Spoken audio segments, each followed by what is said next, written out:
Big brokerage report, साथ ही साथ बड़े व्यू को सुनने के लिए, श्री गौतम दुग्गल जी के व्यूज को सुनने के लिए अनुज के पास। Anuj, over to you.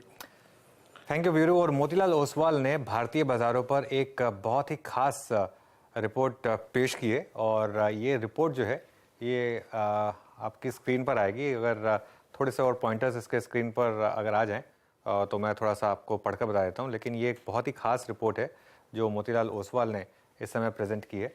और एक बार ज़रा उसका पहले वो लेकर आते हैं, जो एक कवर पेज था वो लेकर आते हैं हम इस समय। और ओके, कवर पेज देखिए इस समय ये मोतीलाल ओसवाल का, ये इंडिया स्ट्रैटेजी इस समय, corporate earnings, easing inflation, abundant liquidity. और Gautam, good morning. Good morning. ये लगान वाला थीम निकाला आपने बेसिकली कि सब बारिश की वेट कर रहे थे। Yes. और अब बारिश आ गई तो बहुत कुछ पॉजिटिव आ रहा है। बिल्कुल, आपने देखा होगा पिछले 3 हफ्ते में जितना भी डेफिसिट था मॉनसून का काफी हद तक निकल चुका है। इनफैक्ट अभी हम सरप्लस पे आ गए हैं। और मार्केट में भी आपने देखा है काफी बारिश हुई है पैसों की। FII फ्लोज पिछले 3 महीने में ऑलमोस्ट 11-12 बिलियन डॉलर का इनफ्लो आपने देखा है, जो कि अक्टूबर 21 से फरवरी 23 में 17 बिलियन डॉलर का आउटफ्लो था। डोमेस्टिक फ्लो तो अच्छे थे ही। जब FII का 17 बिलियन निकला, डोमेस्टिक इनफ्लो 51 बिलियन डॉलर था। तो 3 गुना ज्यादा पैसा आया जितना गया उसके। एंड नाउ आपका FIIs का भी पैसा आना चालू हो गया। साथ ही में इंडिया बहुत मैक्रो और माइक्रो पर्सपेक्टिव से अगर आप देखते हैं तो दोनों सिलेंडर फायर कर रहे हैं। आपका GDP ग्रोथ 7.2 था, इन्फ्लेशन नीचे आ रहा है, रेट हाइक्स पीक हो गए हैं, क्रूड कंट्रोल में है, करेंसी स्टेबल है और ट्विन डेफिसिट्स भी काफी, एक्सटर्नल बैलेंस आपका बहुत कंफर्टेबल है अभी। और साथ ही साथ कॉर्पोरेट अर्निंग्स भी आ चुके हैं। FY 20 से 23 में आपका टोटल अर्निंग्स 80% बढ़ा है, 83%, विच इज ऑलमोस्ट 23% का CAGR है। और अगले साल के लिए भी हमारा जो एस्टिमेट है वो 20% का है कमोडिटी। यस, FY 24 पे अगर आप कमोडिटीज हटा के देखते हैं तो 16% है, जो कि फिर भी बहुत हेल्दी है। तो मैक्रो माइक्रो दोनों ठीक है। बिल्कुल, मैक्रो माइक्रो दोनों ठीक है। इनफैक्ट एक बार वो ग्राफिक्स लेकर आते हैं जो हम कह रहे हैं मौसम खुशहाली का, उसमें महंगाई में कमी, जैसा कि गौतम ने सबसे पहले बोला, पर्याप्त लिक्विडिटी। अब ये पहली उसकी जो प्लेट है वो लेकर आई है, वैल्यूएशंस, ये महंगाई में कमी, पर्याप्त लिक्विडिटी, वैल्यूएशंस ठीक ठाक हैं इस समय मार्केट के, और जो नतीजे हैं वो दमदार होंगे। तो एक बार जरा बात करते हैं, जो आपने बोला कि नतीजे बहुत अच्छे होंगे इस क्वार्टर के। आप कह रहे हैं इस बेस के ऊपर 25%, कितना बोला आपने? फुल ईयर 20%, ये क्वार्टर में निफ्टी का 25%, इस क्वार्टर में 25%। yes, और फुल ईयर में 20%। तो इसका मतलब अभी आपका नंबर कितना है? 900 रुपए कितना है इसका? 965 रुपया। 965। तो अगले साल का FY 24 का बोल रहे हैं कि 900। यस। तो उसके हिसाब से निफ्टी अब 18-19 टाइम के रेंज में। तो आपको लग रहा है कि ये 21-22 तक जा सकता है, हम जो एनेक्डोटल हमारा पीक रहा है? अनुज, बिल्कुल पॉसिबिलिटी है, बिकॉज सबसे बड़ा चीज जो चेंज होगा अगला 6 महीना में, आपका इन्वेस्टर का कॉन्वर्सेशन 2 चीजों की तरफ बढ़ेगा। एक तो ग्लोबल रेट्स में भी ईजिंग होने के चांसेस है 2024 में, और दूसरा इंडिया के पर्सपेक्टिव से 2024 में एक बड़ा पॉलिटिकल इवेंट है। अगर इलेक्शंस मार्केट के अनुमान के हिसाब से आते हैं और अर्निंग साथ देता है आपका, मैक्रो चूंकि ऐसे ही अच्छा है और फ्लोज आपके फेवर में है, तो वो पॉसिबिलिटी हो सकती है। इनफैक्ट अक्टूबर 2021 में जब निफ्टी 18,400 था, निफ्टी का पी उस समय 21 था। आज जबकि निफ्टी 19,300-400 पे, हमारा पी 19 है। So while market new high पे आ गया है, बट वैल्यूएशन न्यू हाई पे नहीं है। जो 18 महीने का कंसोलिडेशन था, इनफैक्ट काफी सारे लोग यूफोरिया का बात कर रहे हैं, बिकॉज पिछला 3 महीना में small cap mid cap index 20% चला है। बट आप 6 साल 5 साल का CAGR देखते हैं तो स्मॉल कैप इंडेक्स केवल 7% का CAGR दिया है, और मिड कैप इंडेक्स भी 11-12% का कंपाउंडिंग दिया है। तो मुझे नहीं लगता ये यूफोरिया वाला सिचुएशन है। कुछ पॉकेट्स में, कुछ सेगमेंट्स ऑफ मार्केट में जरूर बहुत ज्यादा अपबिट सेंटिमेंट है, और वहां पे करेक्शन हो भी सकता है, बिकॉज नॉन स्टॉप स्टॉक्स चले हैं। ओके, तो अब एक काम करते हैं, बात करते हैं कुछ तेजी के चीयर लीडर्स की, जो गौतम के हिसाब से लीड करेंगे। और ये बहुत इंटरेस्टिंग है क्योंकि फाइनेंस, ऑटो, कंज्यूमर, ये मैं इसलिए कह रहा हूं क्योंकि एक तो इस रैली में पहले ये चीयर लीडर्स रहे, दूसरा जो पिछली बार की हमारी बुल मार्केट थी उसमें यही हमारे चीयर लीडर्स थे, और एक जो हमारी डेमोग्राफी है उसमें यही है ना, जो ऑटो और कंज्यूमर चले और जो उसको फाइनेंस कर रहा है वो चले। बिल्कुल। तो आपके हिसाब से ये यहाँ से भी चलेंगे स्टॉक? मुझे जरूर ऐसा लगता है अनुज, क्योंकि कंजम्पशन 2 साल से ठंडा था। हमने इसका वेट अप्रैल में बढ़ा के इसको ओवरवेट किया था। अभी हमने जुलाई में वो ओवरवेट को और भी बढ़ा दिया है। सो जो वेट हमारा 14% जनवरी में होता था वो हमने 16% अप्रैल में किया और अभी उसको 19% मॉडल पोर्टफोलियो में सिर्फ कंजम्पशन रखा है। कमोडिटी कॉस्ट आपके फेवर में है, डिमांड यहाँ से बॉटम आउट हो रहा है और चूंकि बारिश मानसून ठीक ठाक हुआ है, विद अ लैग ऑफ 2-3 महीना आपका डिमांड सेंटिमेंट्स भी ठीक हो गया और आपको वो कॉर्पोरेट कमेंट्री में ये क्वार्टर में सुनने मिलेगा। ऑटो 5 साल के डाउनटर्न के बाद चलना चालू हुआ है। FY 18 to 23 प्रॉफिट कहीं नहीं गया है और हमें लगता है कि 23 to 25 ऑटो निफ्टी में जो ऑटो कंपनीज है उनको सबको अगर आप मिला के देखते हैं तो प्रॉफिट ऑलमोस्ट 2x होने के चांसेस है। सो जो 31,000 करोड़ का प्रॉफिट FY 18 में था वो गिर के 29,000 हो गया FY 23 में और हमें लगता है कि अगले 2 साल में यहाँ से डबल हो सकता है। और जो उसका मेन इंपैक्ट आएगा कमोडिटी प्राइसेस कम होने की वजह से। कमोडिटी प्राइसेस कम हो रही है, डिमांड आपकी काफी स्ट्रांग है, सप्लाई सिचुएशन जो 2020-22 में खराब था वो भी इंप्रूव हो गया है। तो हमको लगता है ऑटो एक काफी बड़ा डोमेस्टिक सिक्लिकल सेक्टर बन सकता है यहां से भी, इसलिए हमने ऑटो में भी वेट बढ़ाया। और तीसरा लास्ट फाइनेंशियल्स, वहां सब जन ओवरवेट है बैंक्स में। हमारा जो ओवरवेट है वो स्लाइटली डिफरेंट है। हमारा सबसे बड़ा ओवरवेट उसमें PSU बैंक से पिछले 1.5 साल से हमने 6% एलोकेशन रखा था, उसको बढ़ा के अभी 7 कर दिया है। नहीं, वैल्यूएशंस अभी भी फेवरेबल है। सो मैं आपको एग्जांपल देता हूं। हमने लास्ट अप्रैल में बैंक ऑफ बड़ौदा ऐड किया था 86 रुपीज पे मॉडल पोर्टफोलियो में 2% वेट के साथ। अभी 200 रुपए, अभी 200 पे हमने उसका वेट बढ़ा के 203% किया है। भाव 200 हो गया है लेकिन प्राइस टू बुक अभी भी सब 1 टाइम है। और अगला साल भी हमको अर्निंग्स ग्रोथ बहुत स्ट्रांग लगता है। ROE 16-17% लगता है PSU बैंक में, कुछ PSU बैंक्स में। तीसरा NBFC है जहां सेंटिमेंट्स बहुत जोर से चेंज हुए। अप्रैल में जैसे ही पहला RBI का पॉज आया मॉनेटरी पॉलिसी में, एकदम से रैली बहुत बड़ी आई थी। हाँ, तो जैसे अगेन हमने महिंद्रा फाइनेंशियल अप्रैल में ही ऐड किया था मॉडल पोर्टफोलियो में 235 के भाव पे। अभी हमने 340 पे उसका वेट बढ़ा के 3% किया है। हमने अभी 3 दिन पहले व्हीकल फाइनेंस पे एक बड़ा थीमेटिक रिपोर्ट निकाला है जिसमें हमारे एनालिस्ट ने तीनों व्हीकल फाइनेंस कंपनीज के नंबर्स अपग्रेड किए हैं, डिसबर्समेंट, AUM एंड अर्निंग्स। तो जब तक ये इंटरेस्ट रेट फेवर में है, जो NBFC पैक चला नहीं था वो अब चलना चालू हुआ है। तो ये 3 सेक्टर हमें लगता है अर्निंग्स भी आगे खींचेंगे और शायद से इनका परफॉर्मेंस भी अर्निंग्स को रिफ्लेक्ट करेगा। ओके, एक बार वो ऑटो पे वापस आते हैं। एक बार जरा मुझे स्क्रीन पर अगर चार्ट दिखाएं एक बार जरा। फॉर एग्जांपल एक बार महिंद्रा एंड महिंद्रा का 3 महीने का चार्ट लेकर आते हैं आप, या फिर TVS मोटर का 3 महीने का चार्ट लेकर आते हैं एक बार स्क्रीन पर। आपकी बात से मैं सहमत हूँ कि ये 3 साल तक इन कंपनियों ने कुछ नहीं किया और अब काफी बड़े मूव्स आ रहे हैं। लेकिन देखिए महिंद्रा एंड महिंद्रा का 3 महीने का मूव, गौतम 32% का मूव 3 महीने में आया है महिंद्रा एंड महिंद्रा में। एक बार TVS मोटर या अशोक लेलैंड का भी इसी तरीके का अगर आप चार्ट देखें, TVS मोटर में 3 महीने 20% और उससे पहले से भी काफी तेजी यहाँ पर रही है। अशोक लेलैंड भी 3 महीने में करीब करीब 20% भागा है। तो कितना ऑलरेडी प्राइस्ड इन है और कितना अभी बाकी है? सो अनुज, सिक्लिकल सेक्टर का एक जो नुआंस ये होता है कि जब अर्निंग्स चेंज होते हैं, देखिए 5 साल स्टॉक्स कहीं नहीं गए, बिल्कुल, अभी केवल 1 साल का अपटर्न आया है। और ऐसे कई सेक्टर है। मुझे तो लगता है एक कोऑर्डिनेटेड अपसाइकिल चल रहा है। आप रियल एस्टेट ले लीजिए, होटल्स ले लीजिए, ऑटो ले लीजिए, कैपिटल गुड्स ले लीजिए। हालांकि चारों का कनेक्शन नहीं है बट चारों सेक्टर का अपसाइकिल एक साथ चालू हुआ है। ऑटो अभी आपने केवल 1 साल के नंबर्स ठीक होते हुए देखे हैं। ठीक है, महिंद्रा आपका पॉइंट सही है कि पिछले 3 मंथ्स में stock is up 34%, but valuation wise अभी भी काफी फेवरेबल है, right? Because we are talking about earnings going from 7,000 crore to 12,000 crores in 2 years. TVS आपने दूसरा एक नाम कहा जहां पे वैल्यूएशन काफी रीरेट हुए, थोड़ा बहुत इसमें कुछ इंडेक्स इंक्लूजन एक्सक्लूजन का एंगल भी चला था बीच में।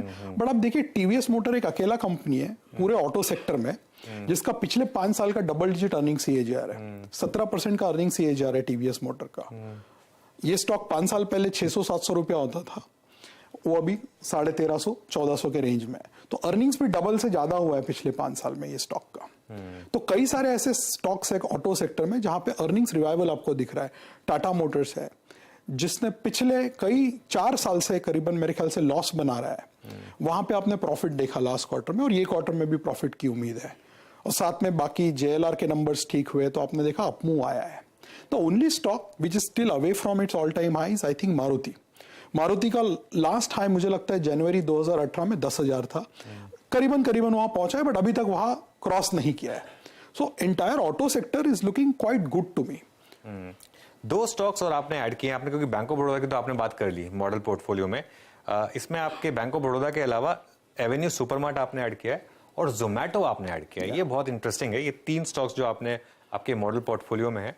तो बैंक ऑफ बड़ौदा की हमने बात कर ली, लेकिन एवेन्यू सुपरमार्ट आपने ऐड किया और जोमेटो आपने ऐड किया। बाकी के भी स्टॉक्स दिख रहे हैं, टाइम मिलेगा तो उन पर भी आऊंगा, लेकिन जोमेटो में अब इस समय क्या थीसिस है? सो हम we are one of the house which is covered the stock the latest, हमने इसका कवरेज अप्रैल 2023 में किया है। जब ये लिस्टिंग 2021 में हुआ था, हमने इसका कवरेज नहीं किया था। बहुत हमें उस समय यूफोरिया दिख रहा था स्टॉक्स में भी, वैल्यूएशन में भी। हमने इसका coverage report, if I am not mistaken, 16 अप्रैल को निकाला है 54 रुपए के भाव पे, और 20 अप्रैल को हमने पेटीएम पे भी निकाला। केवल ये 2 न्यू एज स्टॉक अभी तक हम कवर कर रहे हैं। हमने अभी जो मॉडल पोर्टफोलियो में 2 चेंजेस किए कंजम्पशन में, जहां वेट बढ़ाया है 16 का 19% जो किया है। एक, हमने ब्रिटानिया को रिप्लेस किया है डीमार्ट से। ब्रिटानिया जब हमने ऐड किया था जनवरी में लीवर को निकाल के, वहां से ब्रिटानिया 20% ऊपर है और अब पी 56 टाइम हो गया है। हमें लगता है कि नियर टर्म अपसाइड थोड़ा सा लिमिटेड है वहां पे, और काफी सारा मार्जिन का जो अपस्विंग आने वाला है वो प्राइस में है। डीमार्ट हमने 3 हफ्ता पहले हमारा रेटिंग चेंज किया है, और हमें लगता है कि यहाँ पे जो पिछला 3 साल में हायर स्क्वायर फीट वाला जो स्टोर्स ऐड हुए हैं, उसमें आपको ऑपरेटिंग लेवरेज दिखेगा। अगला 2 साल में हमें लगता है 50 बेसिस पॉइंट का मार्जिन एक्सपेंशन वहां पे है। और जहां तक जोमेटो की बात है, every sequential quarter, I think we would see a better operating profitability there. It will still not report profit at the PAT level, but मुझे लगता है ऑपरेटिंग प्रॉफिट जो है उसके trend quarter on quarter improve होते जाएंगे। और already आप देख रहे हैं मार्केट शेयर चेंज हुआ है उसका। इन्होंने थोड़ा सा मार्केट शेयर, अभी जो डिस्क्लोजर आया था स्विगी का, इसमें किसी इन्वेस्टर का थोड़ा सा मार्केट शेयर भी गेन किया है। तो ये 2 स्टॉक्स हमने ऐड किया। इसके अलावा हमारे पास Titan, Indian hotel, ITC, Godrej, Metro, ये सब भी मॉडल पोर्टफोलियो में है। तो कंजम्पशन में काफी बुलिश है हम, उसका वेट हमारे पोर्टफोलियो में भी लगभग 20% हो गया है। पिरामल में क्यों बुलिश हैं आप? क्योंकि पिरामल ने बहुत अंडर परफॉर्म किया, पूरी एनबीएफसी रैली में पार्टिसिपेट नहीं किया पिरामल ने। तो हमें लगता है कि वहां पे अब चीजें बदल रही है। ओके, राइट, इंक्रीमेंटली जो उनका पूरा एयूएम है वो रिटेल के तरफ जा रहा है, प्लस वैल्यूएशन फेवर में है। और अगर एनबीएफसी का टाइम है तो हमें लगता है सारे स्टॉक्स इसमें चलेंगे। जैसे हमने पहले पूना वाला फिनकॉप ऐड किया था 6 महीना पहले 260 रुपए के दाम पे, अभी वो 40-50% चल गया है 6 महीने में, तो उसके वैल्यूएशंस काफी रीरेट हो चुके हैं। तो उसको हमने पिरामल से रिप्लेस किया है। वहां हमको लगता है कि अगला 1-2 क्वार्टर में आपको एयूएम ओवरऑल जो एयूएम मिक्स है वो बेहतर हो सकता है, और वहां पे वैल्यूएशन में अभी भी अपसाइड है। ओके, अच्छा, ये तो बात होगी सारे आपके मॉडल पोर्टफोलियो में जो स्टॉक्स हैं जहां पर आप बुलिश हैं। 2 सेक्टर जहां पर आप बेरिश हैं। पहले सबसे बड़े सेक्टर की बात करते हैं, उसमें आईटी को लेकर आपको लग रहा है कि अभी भी बॉटम नहीं बना है, या फिर मतलब नंबर्स के हिसाब से भी बॉटम नहीं बना है? एक्चुअली हम आईटी में बेरिश नहीं है अनुज, हमारा अभी भी आईटी पे न्यूट्रल स्टांस है। ओके। मुझे लगता है कि अगला 1-2 क्वार्टर में आपको काफी मौका मिलेगा आईटी सेक्टर में, बिकॉज यहाँ पे 2 चीजें चेंज हुई है बेटर। एक हुआ है आपका सप्लाई साइड इंप्रूवमेंट, दूसरा हुआ एट्रिशन नीचे आया है। जो सबसे बड़ा प्रॉब्लम FY 21-22 में इस सेक्टर के लिए था वो एट्रिशन और वेज हाइक्स का था, वो कंट्रोल में आया है। What is still not under clarity और there is no clarity is demand, क्योंकि पूरा जो डिमांड मिक्स है वो आपका कॉस्ट ऑप्टिमाइजेशन और वेंडर कंसोलिडेशन प्रोजेक्ट्स की तरफ चला गया है, जो 2020-21 में डिजिटल ट्रांसफॉर्मेशन की तरफ था। अभी कुछ दिनों में, अगले 1-2 वीक में आपको सुनने मिलेगा, काफी सारे आईटी कंपनीज रिपोर्ट करेंगे, वहां से थोड़ा क्लैरिटी आ सकता है। बट हमें लगता है कि इन्फोसिस अपना गाइडेंस थोड़ा सा नैरो डाउन करेगा towards the down side from 4-7 to 4-6%. Okay. So while we are positive on large cap IT, we don't see any catalyst in the near term. जबकि वैल्यूएशन इनके काफी इंप्रूव हो गए। CY 22 में NSE IT index worst performing index था, 27% decline हुआ था। हमको लगता है कि थोड़ा सा टाइम अगर आप इस सेक्टर को और देते हैं तो इसमें काफी अच्छे मौके आएंगे आपको खरीदारी के। ओके, चलिए, ये बात हो गई आईटी की। ऑयल मार्केटिंग कंपनीज पर आपका क्या व्यू है? क्योंकि यहाँ पर काफी बाइंग हुई है और काफी लोग मान रहे हैं कि शायद इस क्वार्टर में नंबर्स काफी शानदार आएंगे। एक्चुअली इस क्वार्टर के नंबर्स ऑयल मार्केटिंग कंपनीज के वजह से डिस्टॉर्ट भी हो रहे हैं। अगर मेरा कवरेज यूनिवर्स आप देखते हैं 233 कंपनी का जिसका हम एस्टिमेट बनाते हैं, हम 50% ग्रोथ प्रोजेक्ट कर रहे हैं प्रॉफिट का, और अगर आप उसमें से 3 OMCs हटा देते हैं तो वो 50% ग्रोथ 12% हो जाता है। सिमिलरली निफ्टी में जो 25% हमने ग्रोथ बनाया है, उसमें अगर आप BPCL हटा के देखेंगे तो वो 11% अर्निंग्स ग्रोथ हो जाता है, क्योंकि बेस क्वार्टर में तीनों OMCs ने मिला के 20,000 करोड़ का लॉस बनाया था, जो इस क्वार्टर में 40,000 करोड़ का प्रॉफिट हो रहा है। बट हमेशा से देखने में आया है कि ओएमसीज एक ट्रेडिंग बेट्स रहे हैं। बिल्कुल। जब इनका प्राइस टू बुक नीचे आता है वहां पे एक ट्रेडिंग का अपॉर्चुनिटी बनता है। Historically as an analyst I have not found comfort in this sector because predictability बहुत लिमिटेड होती है इसमें, और प्लस गवर्नमेंट का इन्वॉल्वमेंट भी होता है, फिर पॉलिटिक्स भी आता है, इलेक्शंस भी आते हैं, तो happy to miss the upside. Okay, happy to miss the upside. Reliance पर क्या व्यू है इस समय आपका, आज का stock of the day? Reliance हमको लगता है कि अगला 2-3 साल में काफी वैल्यू अनलॉकिंग अपॉर्चुनिटीज और आने की उम्मीदें हैं। आपने रिटेल में ऑलरेडी कुछ एक्शन देखा 2 दिन पहले, फिर जियो का आपने कुछ डिटेल्स देखा जिसमें अलग अलग एस्टिमेट्स अगर आप देखते हैं तो 150 से 220 रुपए के बीच में पर शेयर वैल्यू बनता है। और हमें लगता है कि रिटेल में जो कोर रिटेल बिजनेस ही है रिलायंस रिटेल, वहां पे काफी अपसाइड आ सकता है मार्जिन में, बिकॉज अंडरलाइन डिमांड ठीक होने के चांसेस बढ़ते जा रहे हैं अगले 1-2 क्वार्टर में।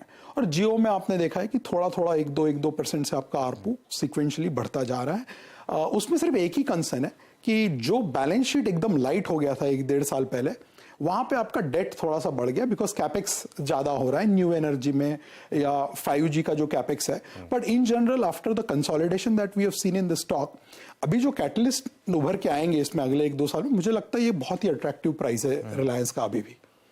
ओके, चलिए फिर काम करते हैं। फिर एक आखिरी सवाल, बिटवीन बैंक्स एंड आईटी आपका अभी भी कंफर्ट ज्यादा बैंक्स में है? यस, बिकॉज बैंक्स में अर्निंग्स का विजिबिलिटी बहुत स्ट्रांग है। सिर्फ एक नुआंस ऐड करूंगा उसमें, पिछले 5 साल में जो मैंने बताया कि ऑटो सेक्टर का प्रॉफिट कहीं नहीं गया, उसमें बैंक्स का प्रॉफिट 5 गुना हुआ है। सो वो बेस कैचअप होगा। हालांकि फुल ईयर अर्निंग्स अभी भी बहुत स्ट्रांग लगेंगे, but quarter on quarter moderate होगा। ये क्वार्टर में हमने प्राइवेट बैंक्स का एस्टिमेट 32% ग्रोथ का बनाया है, जो 4th क्वार्टर तक 12% हो जाएगा। सिमिलरली पीएसयू बैंक्स में हमारा ये क्वार्टर का एस्टिमेट 96% ग्रोथ का इन अर्निंग्स, जो 4th क्वार्टर तक 8% हो जाएगा। But overall it still seems कि वैल्यूएशंस बैंक्स के अभी भी बहुत अट्रैक्टिव है, लार्ज कैप बैंक्स, और अर्निंग्स का picture is slightly better than IT. So वहां पे हमारा थोड़ा सा बायस ज्यादा है। ओके गौतम, बहुत बहुत शुक्रिया आज हमारे साथ बात करने के लिए और हमारे स्टूडियो में आने के लिए। Thank you so much. चलिए फिर इस शो को यहीं समाप्त करेंगे और एक ब्रेक लेंगे, और ब्रेक के बाद ट्रेडर्स हॉटलाइन।